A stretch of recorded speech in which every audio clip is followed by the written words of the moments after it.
కాకినాడ జిల్లా పెద్దపాలెం గ్రామంలో విషాదం చోటు చేసుకుంది. కోతుల దాడిలో ఓ వృద్ధురాలు ప్రాణాలు కోల్పోయింది. గ్రామానికి చెందిన దానబోయిన చిన్నబుల్లి అనే వృద్ధురాలు పశువులకు నీరు పెట్టేందుకు బయటికెళ్లారు.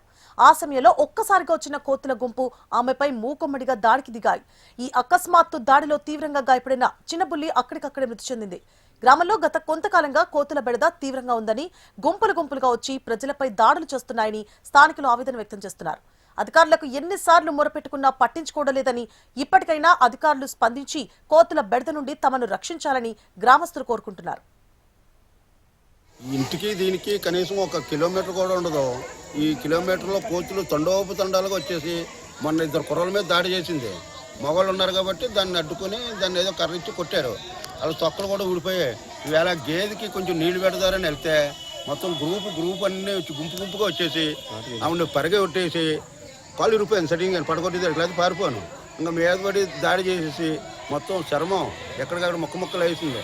అందు గురించి ఏంటంటే ఏమైనా మాకు ఈ కోతులు పెడతా ఇంట్లో ఆడవాళ్ళు కూడా తలుపులు వేసుకుని వంటలు చేసుకోవాల్సి వస్తుంది. ఇంట్లో సింగిల్గా ఆడదుంటే ఏమవుతుందో కూడా తెలుస్తలేదు. దాని మీద మీరు కొంచెం గవర్నమెంట్ అయినా యాక్షన్ తీసుకుని ఎమ్మెల్యే గారు దృష్టిలో పెట్టి